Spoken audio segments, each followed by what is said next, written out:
کیوں تم نے ساتھ جانا ہے کیا؟ انہوں نے میرا سوال واپس لوٹا دیا۔ میرا کیا ہے، چلا چلوں گا، اگر آپ ساتھ لے جائیں تو پھر۔ ہلکی سرگوشی سے کہا، آپ جیسی گریسفل لیڈی کے ساتھ تو آخری نکڑ تک جایا جا سکتا ہے۔ وہ ہلکا سا مسکرائیں اور کہا، اچھا جی، دیکھ لینا ایسا نہ ہو راستے میں تھک جاؤ۔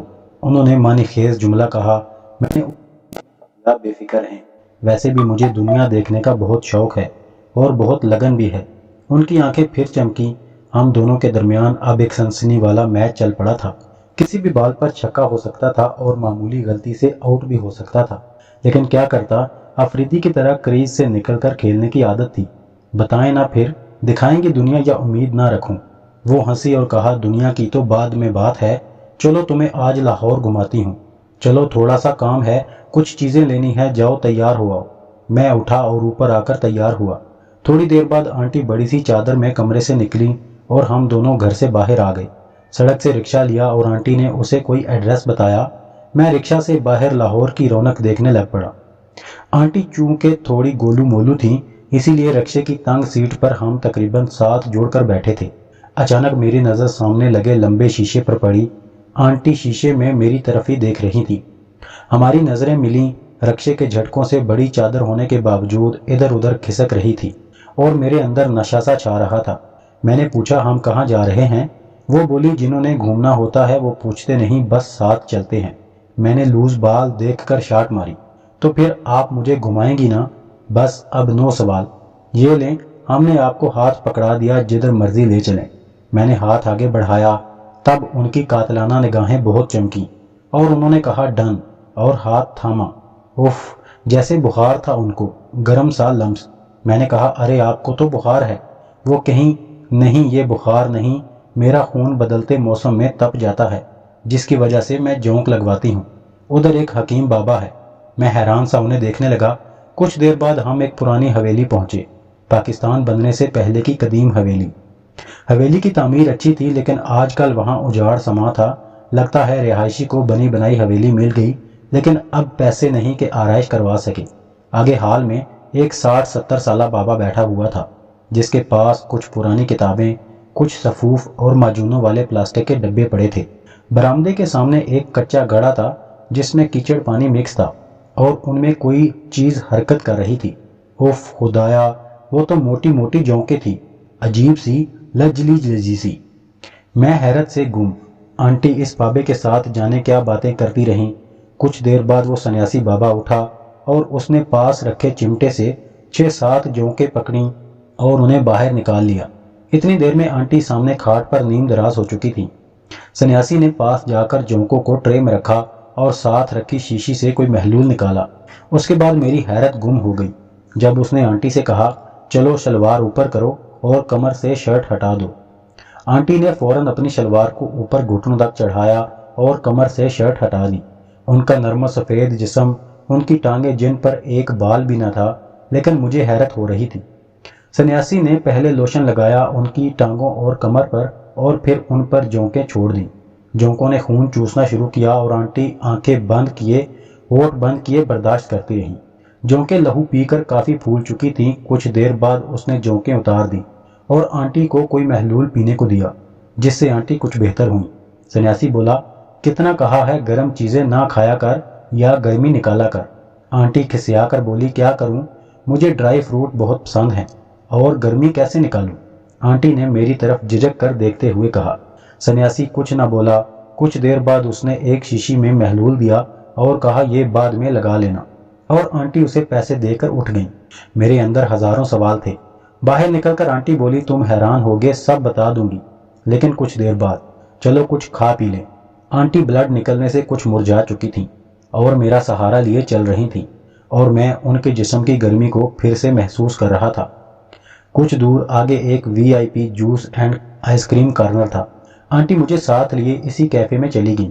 بہترین پرائیویسی والے کیبن تھے، آمنے سامنے صوفہ سیٹس اور درمیان میں شیشے کا ٹیبل پڑا ہوا تھا۔ کچھ دیر بعد ویٹر آیا تو آنٹی نے اسے 2 فریش ایپل جوس لانے کا کہا۔ اس کے بعد آنٹی نے اسے کہا کہ کچھ دیر بعد اسپیشل فروٹ چاٹ دے جانا۔ میں گھونٹ گھونٹ جوس پیتے سوچ رہا تھا کہ یہ کیا سین ہے۔ جونکیں، لہو کی تپش، سنیاسی کا مشورہ، میں انہی سوچوں میں گم تھا کہ آنٹی نے میری آنکھوں کے سامنے چٹکی بجائی اور کہا کدھر کھو گئے۔ میں نے چونک کر ان کی طرف دیکھا تو میرا سانس ہی رک گیا۔ آنٹی نے بڑی چادر اتار کر سائیڈ پر رکھ دی تھی اور ٹیبل پر ہلکا جھک کر میری طرف دیکھ رہی تھی۔ ایسے میں ان کی کلیوج لائن مجھے ساکت کیے ہوئے تھی۔ آنٹی نے ہلکی سی لپسٹک بھی لگائی ہوئی تھی اور بند کیفے میں ان سے پھوٹنے والی خوشبو میں جیسے مدہوش سا تھا۔ اول کی جوانی اور ایسا نظارہ، عورت تو سادہ اور کم عمر بھی ہو تو خود میں دلچسپی جاتی ہے، اور وہ تو اچھی خاصی تجربہ کار خاتون تھیں۔ وہ جان چکی تھی کہ میں ان میں دلچسپی لے رہا ہوں۔ مسکرا کر بولی تم حیران ہو رہے ہوگے، میں بتاتی ہوں تمہیں، ہم بٹ ہیں کھانے پینے کے شدید شوقین۔ مجھے مرغن کھانے اسپیشلی مچھلی، پائے، ڈرائی فروٹس اور انڈا بہت پسند ہیں۔ ان سب کی وجہ سے میرا خون بہت گرم ہو جاتا ہے جیسے ہی موسم بدلتے ہیں، اس وجہ سے میں جونکے لگواتی ہوں۔ میں سر ہلاتا گیا۔ تمہاری بھابھی میری بھانجی ہے اور اس کے والدین کی وفات کے بعد وہ ہمارے ساتھ ہی رہتی ہے۔ بعد میں اس کی شادی کر کے بہو بنا لیا۔ پچھلے 10 سال سے ہم دونوں اکیلے ہی رہتے ہیں۔ زیادہ تر تمہارے انکل اور تمہارا بھائی تو بس ٹرک پر ہی رہتے ہیں۔ ان کے چہرے پر افسردگی سی طاری ہو گئی۔ میں نے موقع مناسبت دے کر ہمت کی اور ان کے ہاتھ پر ہاتھ رکھ کر کہا، اب میں آ گیا ہوں نا آپ کو رونق لگانے، ابھی تو آپ نے مجھے دنیا بھی دکھانی ہے۔ میں نے زو مانی انداز اپنایا۔ وہ ہنسی اور کہا بہت شوق ہے لیکن دنیا دیکھنا اور اس کو سنبھالنا یعنی ایڈجسٹ ہونا بہت مشکل ہوتا ہے۔ میں نے کہا مسئلہ نہیں، میں ہمت کا پکا ہوں۔ کچھ دیر بعد اسپیشل فروٹ چاٹ آ گئی جس میں ڈرائی فروٹ مکس تھے۔ اس کے بعد ہم واپسی کو چل دیے۔ رستے میں وہ بولیں، میں تم پر اعتماد کرتے ہوئے تمہیں دنیا دکھا دوں گی، لاہور گھما دوں گی، لیکن اس بات کا کسی کو پتہ نہ چلے، اور یہ جو تم مستی والے فکرے بولتے ہو نا، اس کا خیال رکھنا، گھر میں کسی کے سامنے۔ میں تابیدار بچوں کی طرح سر ہلاتا گیا۔ تب وہ بولی ویسے ہو تم بہت تیز اور چکنے لونڈے، ساتھ ہی زور سے ہنس پڑی۔ گھر آ کر وہ اپنے کمرے میں ریسٹ کرنے چل دیں اور میں اوپر کی منزل پر کمرے کی طرف فریش ہو کر میں لیٹ گیا۔ سوتے سمے خوابوں میں بھی مجھے آنٹی کی کمر اور ٹانگیں ہی نظر آ رہی تھیں، اور میں خیالوں میں انہیں چھو رہا تھا، اور میں جانے کب تک سویا رہتا۔ میری آنکھ آنٹی کی آواز سے کھلی۔ میں نے نیم آنکھوں سے دیکھا تو وہ آنکھیں پھاڑے میری طرف دیکھ رہی تھی۔ جیسا کہ بتا چکا ہے کہ یہ کمال تھا خالص کھانوں اور ایکسرسائز کا، جس کی وجہ سے میرا انگ انگ نکھر چکا تھا۔ میں ہڑبڑا کر اٹھا اور وہ بھی خلاف توقع مجھے نیچے آنے کا کہتی واپس چلی گئی۔ باہر اندھیرا پھیل چکا تھا۔ میں جب نیچے اترا تو وہ بھابھی کے ساتھ رات کے کھانے کو ٹیبل پر رکھ رہی تھی۔ کھانے کے بعد چائے کا دور چلا اور پھر ایسے ہی ادھر ادھر کی باتوں میں وقت گزر گیا۔ آنٹی اب کافی فریش اور نکھری تھیں۔ مجھے محسوس ہوا کہ کھیل آخری مرحلوں تک آ پہنچا، اب شارٹس لگانے کی باری ہے۔ 9 بجنے والے تھے جب بھابھی یہ کہتے ہوئے کہ آج تو میں بہت تھک گئی، سارا دن آپ کے بعد پیٹیوں کو کھول کر سردیوں کا سامان نکال کر سکایا، گرمیوں کے کپڑے واپس دھو کر رکھے، میں تو چلی، اور ہم دونوں وہیں برآمدے میں ہلکی خونکی ہو رہی تھی۔ خالہ نے مجھے کہا کہ تم اوپر چلو، میں تمہیں اپنا فوٹو فریم دکھاتی ہوں، بس ابھی لاتی ہوں۔ مجھے اب نیند کہاں، آج طبیعت کچھ بہتر ہے تو چلو اوپر واک کر لیں گے۔ مجھے لگا کہ بس آج رات کچھ ہو ہی ہو۔ کچھ دیر بعد آنٹی البم اٹھائی اوپر آئیں اور میرے ساتھ ہی پلنگ پر بیٹھ گئیں اور مجھے سب کی تصویریں دکھانے لگیں۔ ایک تصویر کچھ سال پرانی تھی۔ آنٹی سرخ لباس میں سینہ تانے کھڑی تھیں۔ میں نے کہا اوف، آپ تو قیامت ہیں، بہت ہی گریسفل لیڈی۔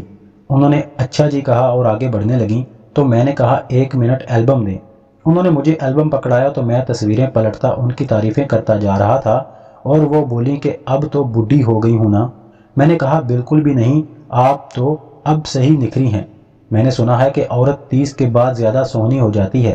میں نے یکدم ان کی عمر کو 10-15 سال نیچے لاتے ڈائلاگ مارا۔ وہ بلش ہو گئی۔ اچانک مجھے محسوس ہوا کہ ایک تصویر کے نیچے بھی تصویر ہے جیسے چھپائی گئی ہو۔ میں اسے دیکھنے لگا تو انہوں نے کہا نو اسے نہیں دیکھنا۔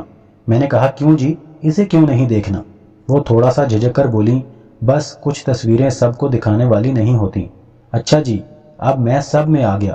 میں نے البم کو دور کھینچا اور تصویر نکالنے لگا۔ وہ اچانک سے مجھ پر جھپٹیں لیکن کہاں، میں بازو پرے کر کے پیچھے ہوا اور وہ میرے اوپر گر سی گئیں۔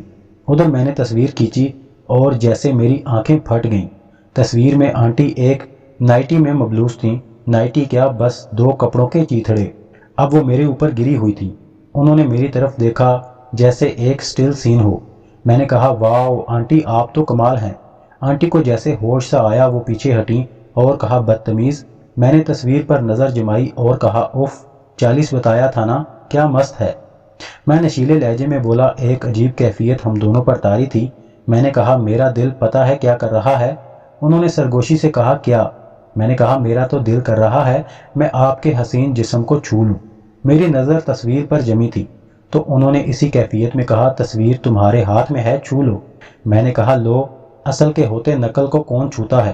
اور اس سے پہلے کہ وہ سنبھلتیں میں نے آگے نکل کر شاٹ مارتے ہوئے اپنا ہاتھ بڑھایا اور تیزی سے ہاتھ کی پشت کو ان کے جسم سے مس کر دیا، جیسے میں کسی ناگن کو چھیڑ بیٹھا۔ انہوں نے تیز سانس لی، جو گرم سانس جس نے میری شدت کو ویسے ہوا دی جیسے چنگاری کو پھونک۔ میں نے پورا ہاتھ ان کی کلیوج پر نرمی سے پھیرا۔ کتابی علم اپنا مہارت آزمانے پر تھا۔ وہ ناگن کی طرح اٹھیں جیسے بے قرار ہوں۔ وہ باہر کو لپکنے لگیں۔ میں سب کشتیاں جلا چکا تھا، اب تو زہر دماغ تک چڑھ چکا تھا۔ میں ان کے پیچھے لپکا اور اسی ہاتھ کو ان کے شانے پر رکھ کر آگے کو پش کیا، ساتھ پیچھے سے ٹکرا کر بولا آپ میں بہت زہر بھرا ہوا ہے۔ میری سرگوشی ان کے کانوں کے پاس گونجی، ان کے بالوں کا لمس۔ اف، میں نے کہا آپ کی لہو کی تپش کا حل جونکے نہیں ہے تو کیا ہے؟ وہ لرزتی پھنکارتی آواز میں بولی۔ میں نے ماسٹر کلیا مارا اور کہا یہ زہر میں چوس لوں۔ پھر ہم دونوں 2 سے 1 ہوتے گئے۔ ایسے ہی کچھ دیر بعد وہ بولیں آج تم نے برسوں کی پیاس بجھا دی۔ نہیں، بس اب مجھے چھوڑنا نہیں۔ دوستو یہ کہانی ابھی جاری ہے۔ دوستو اس کہانی کا اگلا حصہ جلدی اپلوڈ کر دیا جائے گا۔ کہانی کو لائک اور چینل کو سبسکرائب ضرور کر دیں تاکہ اس کہانی کے تمام حصے آپ تک پہنچ سکیں۔